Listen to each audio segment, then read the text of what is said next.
Welcome back, ladies and gentlemen. My name is Camel, but more excitingly, welcome back to the Elder Scrolls Detective series, a series in which we investigate, curate, speculate, hypothesize, theorize, and quite often simply highlight and discuss mysterious, interesting, and hidden things that can be found within the Elder Scrolls games.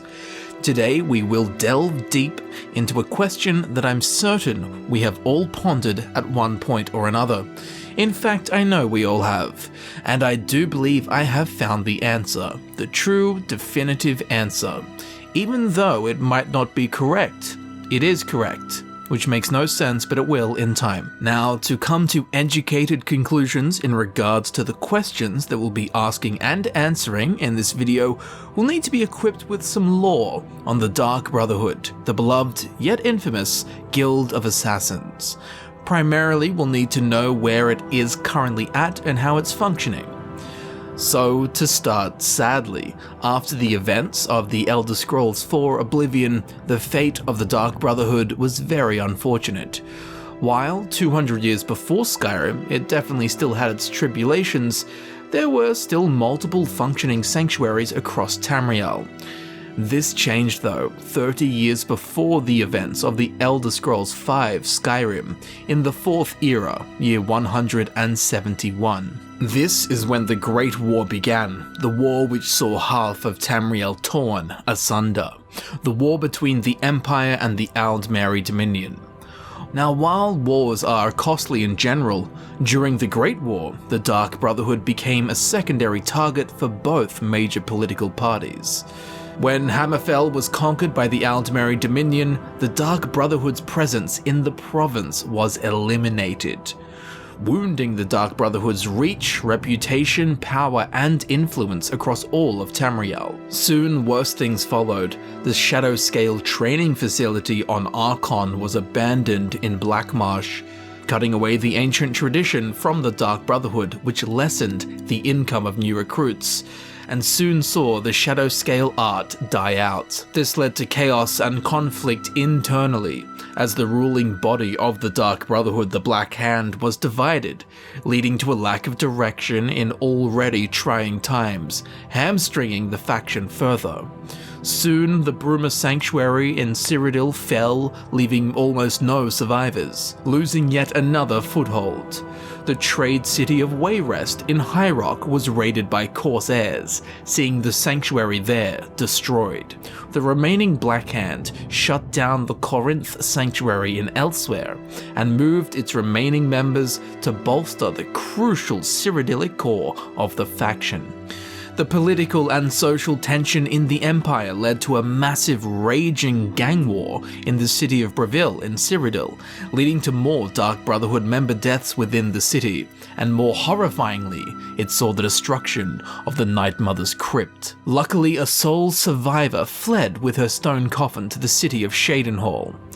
But soon enough, the only surviving member of the faction in Cyrodiil was a man named Cicero, who dragged the Night Mother's corpse across Tamriel to the last known surviving sanctuary, in the Pine Forest hold of Skyrim, Falkreath. And now with this shattered faction, we can start our journey. So, the first time we come to the capital city of the hold of Eastmarch in Skyrim, Windhelm will begin to hear dark rumors.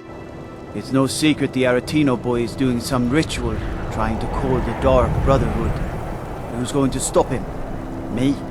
I'll have no part of that. If we head into the city itself to hunt down this child, we will only find that the rumors are true. As we enter the house, we will find a child performing the Black Sacrament. He will mistake us for a Dark Brotherhood member and ask us to kill the matron of the orphanage which he escaped from in Riften. It worked! I knew you'd come, I just knew it!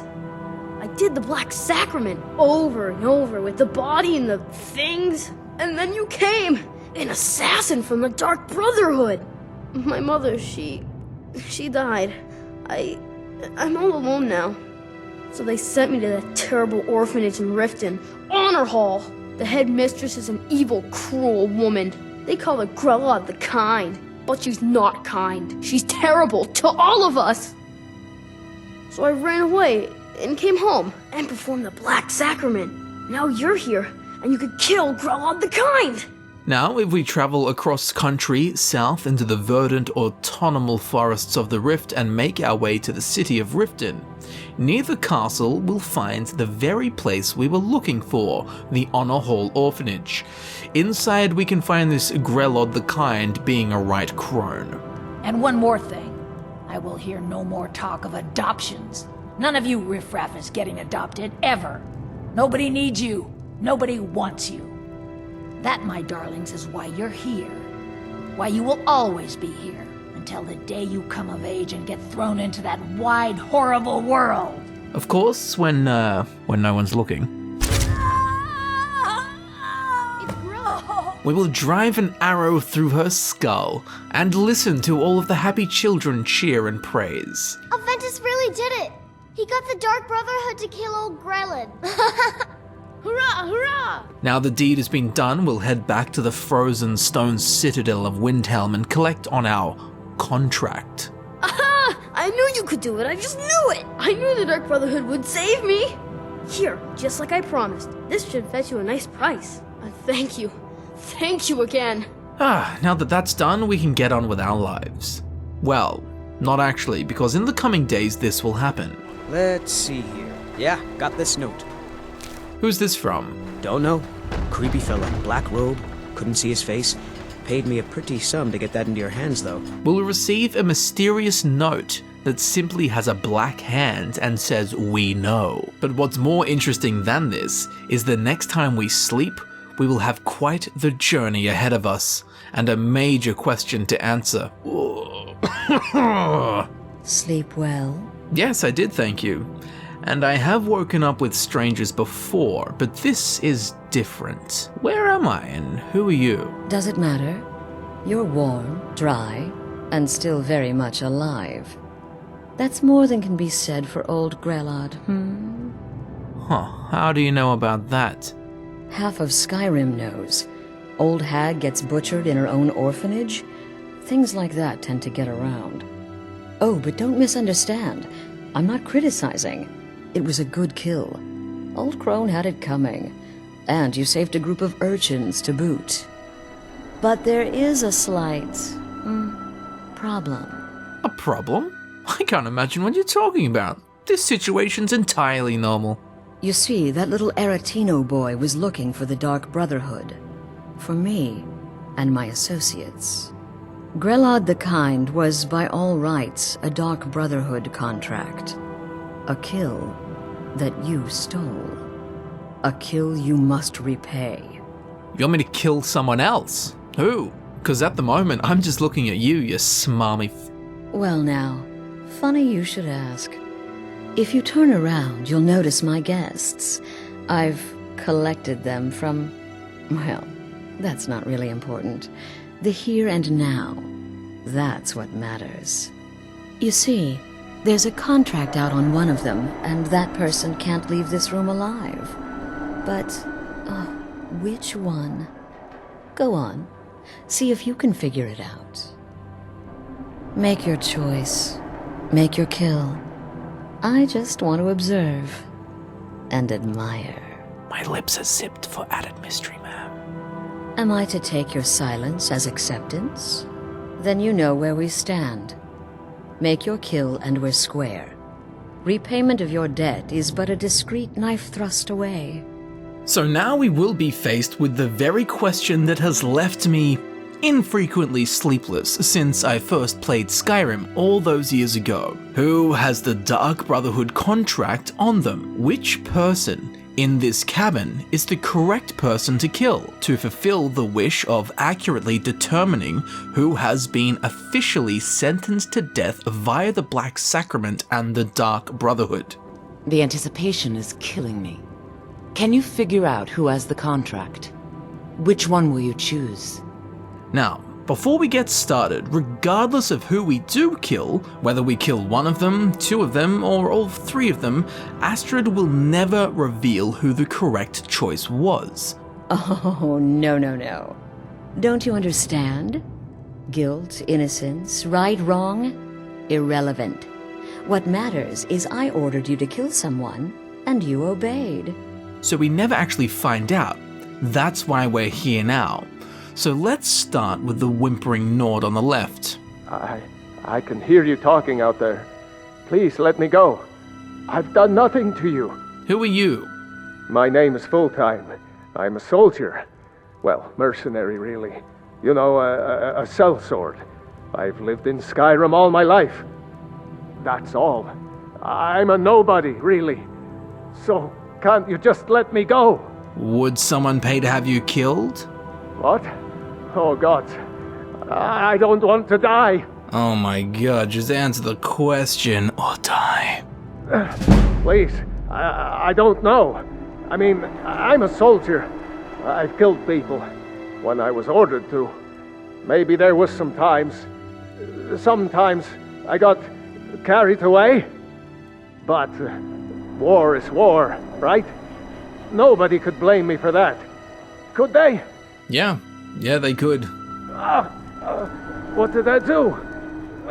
Please, whatever it is, I'm sorry. So Full-Time is a mercenary who self-admittedly has gone a bit too far during some of his work, and might have just picked up a few vendettas along the way. At face value, sure, someone could want to have him killed, but I went a little bit further, and I have spoken about this before in my video about Full-Time the Hidden Blade. It's pretty interesting and you can check that out if you want. But yes, you heard right.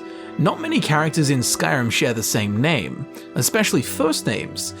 But in this case, there is another character with this name Full-Time. But instead of in this cabin, he is in the heart of the Hold of the Pale, in the Night Gate Inn, in which we can talk to the barkeep. Do you get a lot of business? Nah, not so much. The odd traveler on the road, but mostly just old Full-Time. Come to drink away a lifetime of bad memories, I'd wager. So there's a guy named Full-Time who is here to drink away a lifetime of bad memories. The beds and beer are both lousy, you ask me. You see any other inns around here? Where else would I go to drink? Sure, walk away. I wasn't talking or anything.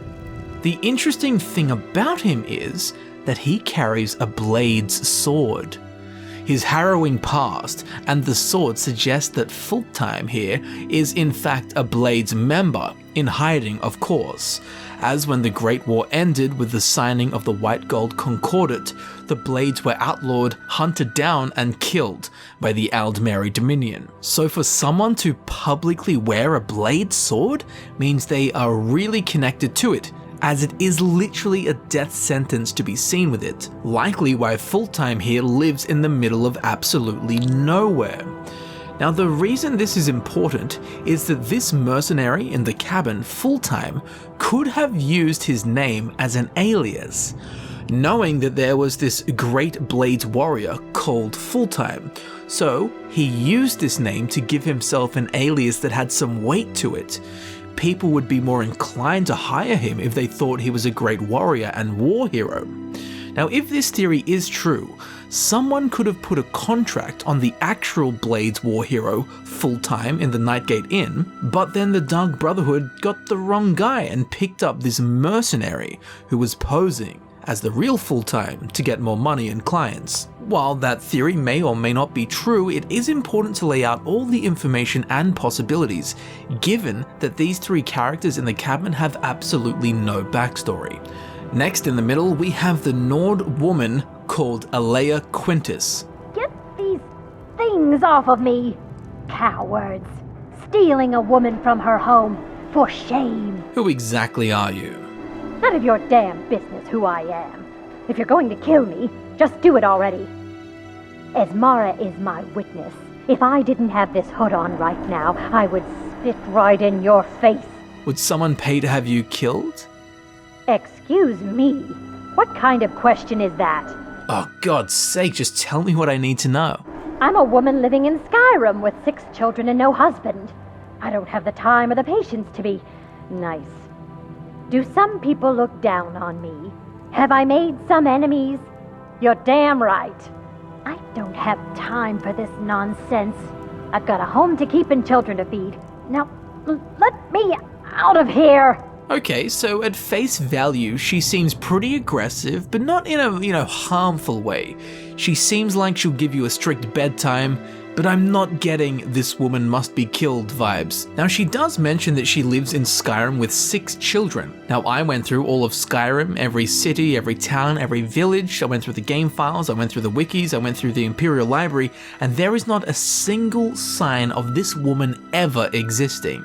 There's no house, there's no family, no children, no husband, nothing. So sadly, we really can't piece together anything for her, and can only work with what she's told us, which again, she really doesn't come off as someone who would have a contract put on her. Sure, she might be a strict mother, but given the context of the situation, I'm pretty sure she's innocent. Next we have the Khajiit Varsha.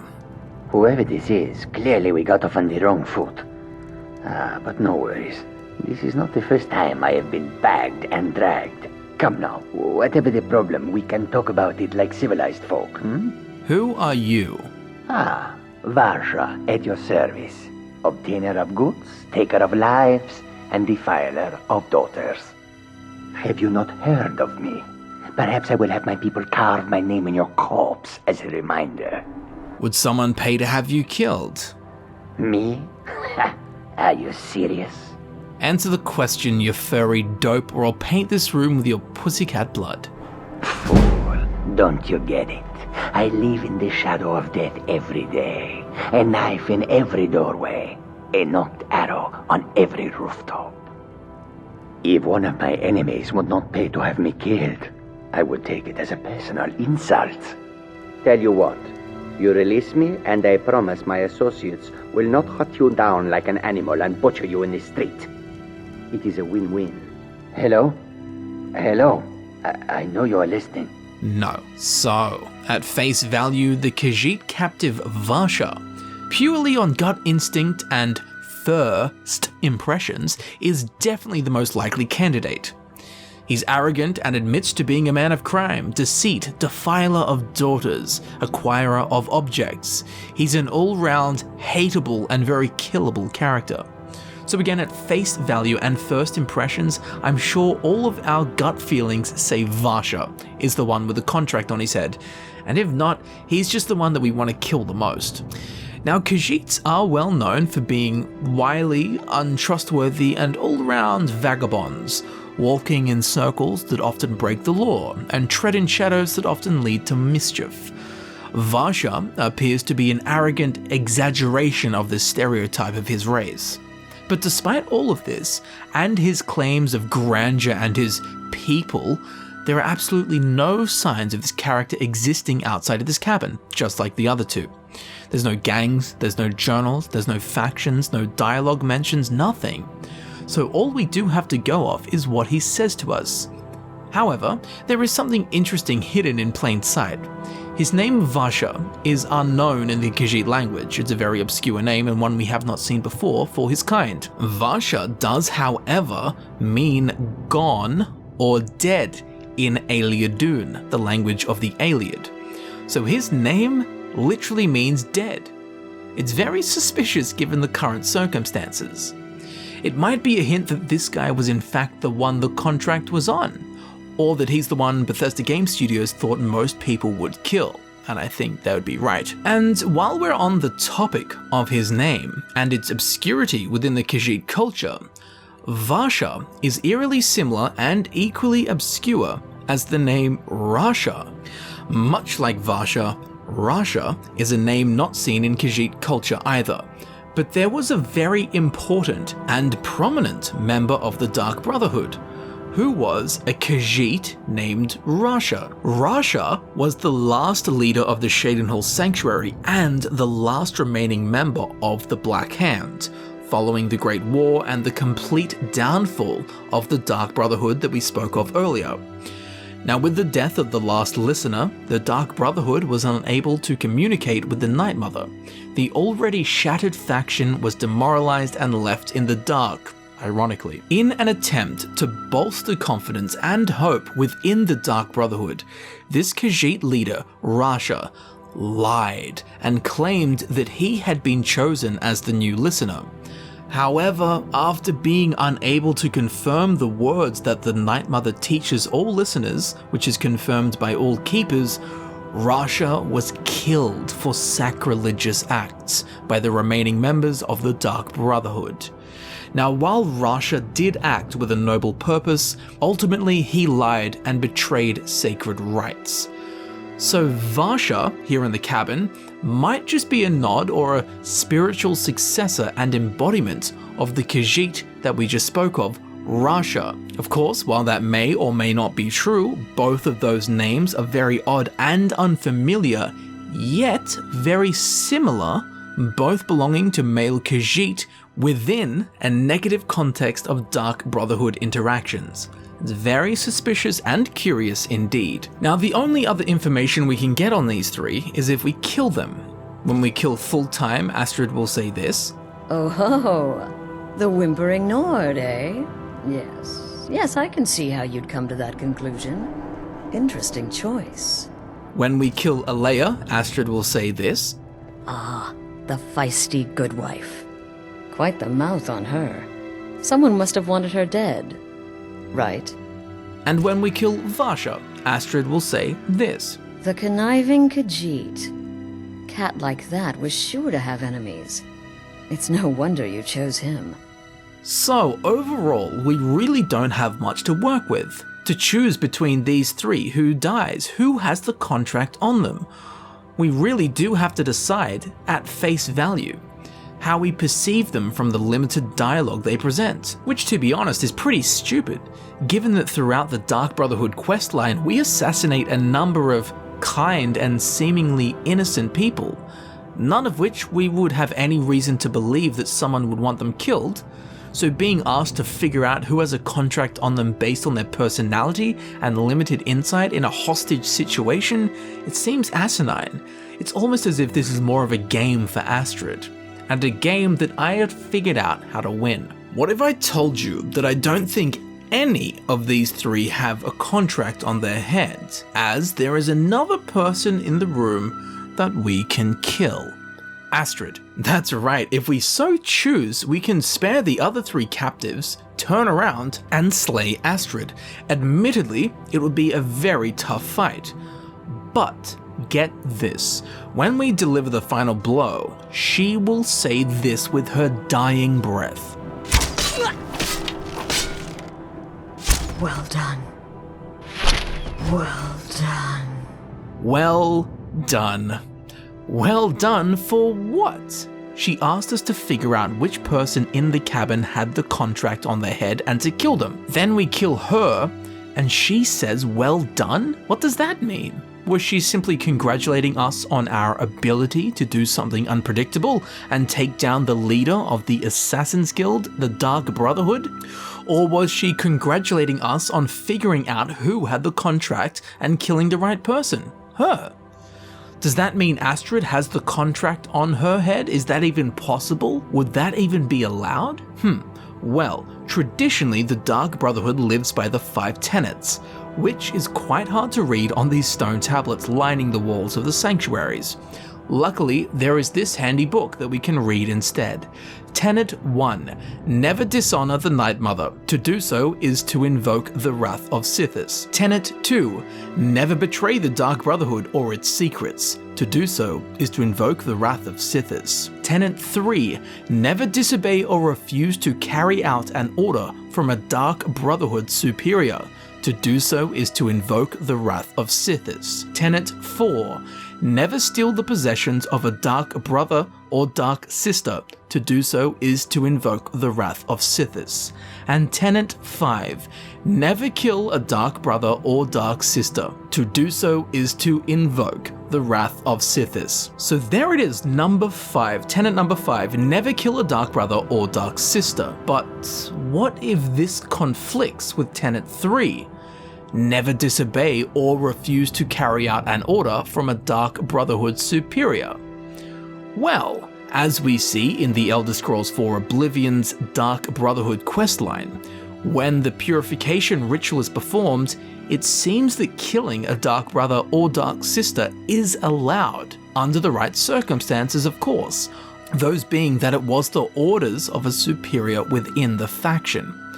So technically, on this front, I suppose that it would be possible for Astrid to have a contract against her. But even if this were the case, as Astrid herself says, used to be the Dark Brotherhood was bound by 5 tenets, but we stopped following those years ago. All those rules, all that discipline, and look where the Dark Brotherhood ended up. We're the last of our kind, and we live the way we see fit.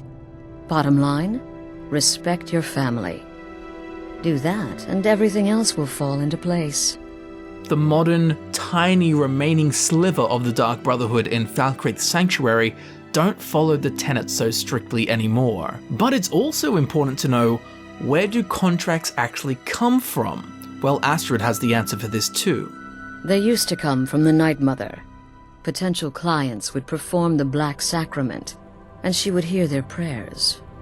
The Night Mother would communicate this to the listener, who would then dispatch a speaker to arrange the contract with the client. But that was a long time ago. There hasn't been a listener in years. Not since Cyrodiil was overrun in the war with the Thalmor. But people don't know that, so they still perform the ritual. And we eventually hear about it. When someone wants us, we find out. So traditionally, someone would perform the Black Sacrament. The Night Mother would hear their prayers. She would pass this on to the listener, who would tell a speaker. The speaker would then pass on the contract to one of the assassins. But since the last listener was lost, no one can communicate with the Night Mother. So now they rely on word of mouth. Now this is important because it creates a great catch. With the Night Mother not being in the sanctuary, there also being no listener, and Falkreath's Sanctuary being the only functioning remnant of the Dark Brotherhood, who accepts the contracts? The head of the faction does. And who is that? Astrid. So would Astrid have accepted a contract against herself? Would she do that? No, I wholeheartedly believe that she would not. The only outcome of such a thing would be either her death, or the death of someone from her Falkreath Sanctuary, those who she considers her family. It would be absolutely pointless and serve no purpose. Now, it is possible that someone performed the Black Sacrament against Astrid. If this were the case, the Night Mother would have heard it. But even if this did happen, would the Night Mother accept a contract against Astrid? I definitely do not believe so. And just for hypotheticals, even if the Night Mother did accept a contract against Astrid, Astrid would not know about it, as the Night Mother has been silent since she lost her last listener. So there would actually be no way of Astrid knowing if such a contract against her existed, which I don't believe it does. I have no reason to believe that. Now, there could be a strange case in which someone performed the Black Sacrament against Astrid and she heard about it via rumor, as they do now, which would mean that she did have the ritual performed in the name of her death. And if that was the case, whether she accepted it or not, she could have just kept it to herself. So if this is the case, which it definitely is not, when we kill her, she could be saying well done because in a sense we figured it out, or at the very least we killed the right person, her. But who would want Astrid dead? And even if someone did want her dead, why perform the Black Sacrament? That seems asinine considering Astrid is the head of the faction they'd be hiring. Well, the only unexplained Black Sacrament ritual that we can find in Skyrim is found in Riften, inside the Blackbriar Manor, down in the basement behind a master level locked door. Inside this room we can find the Black Sacrament ritual, but along with the required items there is also a note on the ground, a letter to the Brotherhood. Astrid, I thought your people were supposed to be reliable. I performed the Black Sacrament, I've paid the proper penance, and I've waited patiently for results. If you can't handle a simple assassination, I'll find someone who can. I want this contract handled, and I want it handled immediately. Signed, Maven Blackbriar. Now, given that this letter is addressed to Astrid, I'm gonna make a very clean, educated guess and say that this unfulfilled Black Sacrament contract was not on Astrid herself. However, Maven may have performed the ritual in Astrid's name as a kind of up you to your crummy faction that doesn't fulfill its contracts. All of this seems very unlikely, but it is possible. So, Did Astrid have a contract on her? Was she the target in the room? I truly don't think so. I believe her line of Well done is there as acknowledgement of our prowess in defeating the Dark Brotherhood's leader. While it's not as juicy, in my eyes it's the more likely option. Astrid was not the target. So where does this leave us? While technically and theoretically any one of these people in the room could have a contract on their head, I cannot prove that Full-Time had the contract on him. I cannot prove that Alea has the contract on her. I cannot prove that Varsha has the contract on him. And I cannot prove that Astrid has the contract on her. However, I do know the answer, as there is another guest in the cabin. Hey, you. You're finally awake. That's right. You. Me. Us. The player character, the Dragonborn. Plot twist. Now at the start of the game, we, the player character, the Dragonborn, have been captured by an Imperial ambush, as we were trying to escape Skyrim, the only place with a functioning Dark Brotherhood sanctuary. We were trying to escape it into Hammerfell. Now why would we be escaping into Hammerfell? Well, remember at the start of the video, Hammerfell, the province in which the Dark Brotherhood lost all influence first. Hammerfell, the safest province to be in if you have a Dark Brotherhood contract on your head. Hammerfell, the place where the Zealots of Sithis do not tread in the shadows. Maybe it's so, maybe it's not, but the glove fits very nicely. And don't worry, there is a matching glove. As soon as we escape Helgen, again at the very start of the game, before we've had a chance to do anything other than run away from Alduin, we can experience a very specific random encounter. A Dark Brotherhood assassin will be on the road waiting for us. Not just passing by, not there to greet us into the family, but to kill us. Now, as I have already mentioned, but it is very important, this can occur at any point in the game prior to joining the faction, the Dark Brotherhood. So why would a Dark Brotherhood member want to kill us? Because we have a Dark Brotherhood contract against our name. Now, if we're so lucky as to defeat this assassin, on their corpse we'll find something very interesting. As instructed, you are to eliminate Camel by any means necessary. The Black Sacrament has been performed. Somebody wants this poor fool dead. We've already received payment for the contract. Failure is not an option. Signed, Astrid. You see that? It's an official Dark Brotherhood contract against us, the player character, the Dragonborn, which was active before we even turned the game on. From the get-go, we have a contract on our head. This is not a theory, it is an undeniable fact as proven with this random encounter. So, in the cabin, who has the contract on their head? It's not Full-Time, it's not Alea, it's not Varsha, and it's not Astrid. It's us. We are both the solver of the riddle and the answer to the riddle. Because of this, funnily, the only way to actually succeed in fulfilling Astrid's request in figuring out and killing who has the contract on their head would be to kill ourselves. I'm not going to do that. Now, while I cannot prove that any of these other people have contracts on their heads, I also cannot disprove it. So one of them, two of them, three of them, or all of them could have contracts on them. But the only person that I can prove definitely 100% has a Dark Brotherhood contract on their head who's standing in the cabin is you. It's me. It's the Dragonborn. Now this begs the question, who wanted us dead? Straight away, the natural course of thought is, well, the Dragonborn is a very powerful and potentially dangerous person.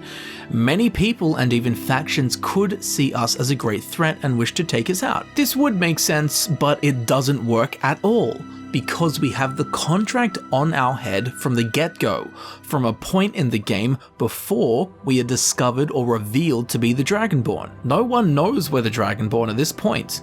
at the point when we have the contract. No one knows who we are in regards to prophecy and power at this point in the game, so us being the Dragonborn as motive for someone to try and assassinate us is irrelevant at this point. So someone would need a catalyst for wanting us dead, but sadly, trying to conjure a plausible answer to that query is simply impossible, as the ambiguity of the player character's past is key in creating your own Dragonborn. But, as with Astrid's investigation, there is one Black Sacrament ritual in the Blackbriar Manor with an unknown target. Is it possible that this was for us? Is that why Maven was displeased with the Dark Brotherhood? Because they had been unable to hunt us down and take us out? It's possible, but there's no damning evidence for it. Also, later on in the game, when we meet with Maven, she does not recognize us or reference wanting us dead or referencing once wanting us dead. So I wouldn't put money on it being Maven. Now, on the note of recognition, or lack thereof, Astrid accepted and signed a contract against us, name and all, yet never once mentions it to us. It seems a bit strange, but this action itself could very well be a power play. It's likely she saw us as a much more valuable asset to be kept alive and used for the Dark Brotherhood, rather than fulfilling some random contract and killing us. That might sound a bit weird, but we have actually seen an example of this before in the Elder Scrolls IV Oblivion. As in the Shadenhall Sanctuary, there is an active Bosmer assassin in the Dark Brotherhood named Telangel. If we speak to her and ask her about Lucien Lachance, she will say this. Actually, Lucien did not try to recruit me. Not at first. He tried to kill me. My father wanted me dead, and he hired the Dark Brotherhood to do it. I escaped from Lucien and paid my father back for his treachery. Lucien came to me again that night with an offer I just couldn't refuse. Despite her having a contract against her, Lucien Lachance, rather than fulfilling the contract and killing her, recruited her into the Dark Brotherhood. It seems that if you give Sithis another life in place of your own, and have value to the faction, the Dark Brotherhood will see your contract removed, as the life debt has been paid. Now this raises the very curious thought. If Astrid brought us to the cabin in the woods to kill one of these three captives, but not to repay the debt of killing old Grelod in the orphanage, but instead Astrid brought us here to kill one of these three random people to pay off our own life debt by killing another. She disguised it ever so cleverly, but in reality, it's all a setup to unbind us from our contract, as so she can recruit us into the guild, the Dark Brotherhood. And while, admittedly, that's just a theory I came up with, it's a pretty damn strong one, and it's a concept that we have seen performed before with Lucien Lachance and Telangel. But to get back to the crux of it all, we were the one with a contract on our heads in the cabin.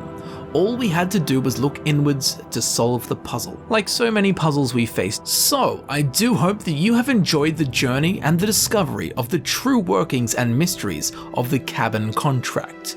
But I am very interested to hear your thoughts on these theories, or on any theories and details that I've missed. Do you think the contract was on us? I mean, that's undeniable. Did one of the three captives have the contract? Did Astrid have it? Perhaps it was all of them. Or perhaps it was just a sick game to amuse Astrid. Did the Night Mother accept a contract against her? Did Maven put the contract on us? Did Maven put the contract on Astrid? Why did we have a contract on us? Did Astrid bring us here to pay off our own life debt so that we could be recruited? Such questions are all in a day's work when it comes to investigating the Elder Scrolls series and its many strange stories. So I do hope that you have learnt something new about the beautifully mad universe that these wonderful games take place in, the Elder Scrolls. And if you do have any information, facts, evidence, speculation, theories, or anything to do with what we have investigated here today, be sure to leave a comment down below. I'd love to hear what you have to say. If you do have any ideas for something that should be covered in the Elder Scrolls Detective series, be sure to let me know down below. I'll look into whatever strange and wonderful topics you present. And if you did enjoy this video, please do me a kindness and leave a like. It's a simple way of supporting the content. Be sure to leave a comment with your Elder Scrolls Detective ideas and your thoughts on the Dark Sister Astrid and the conundrum of the cabin and the contract. And of course, if you enjoyed this video and you want to see more videos similar to this one, please subscribe. It helps me know that people enjoy these kind of videos and will result in more of them in the long run. Be sure to click on the little bell icon next to the subscribe button right here on YouTube so that you are notified when new Elder Scrolls Detective videos are uploaded. My other Elder Scrolls Detective video links can be found down in the description. Down there are also links to all of my social media. Be sure to follow me on Instagram and Twitter. And if you would like to support the channel in a more personal way, you can become a patron on Patreon or a sponsor of the channel right here on YouTube with that join button. As I'm sure you know, all of my time and energy goes into making these videos that I create for you to enjoy. So your support is most genuinely appreciated and welcomed in any and all forms. So thank you very much for watching, thank you for supporting the channel. I've been Camel, and I will see you very shortly in the next video. I'll see you there soon.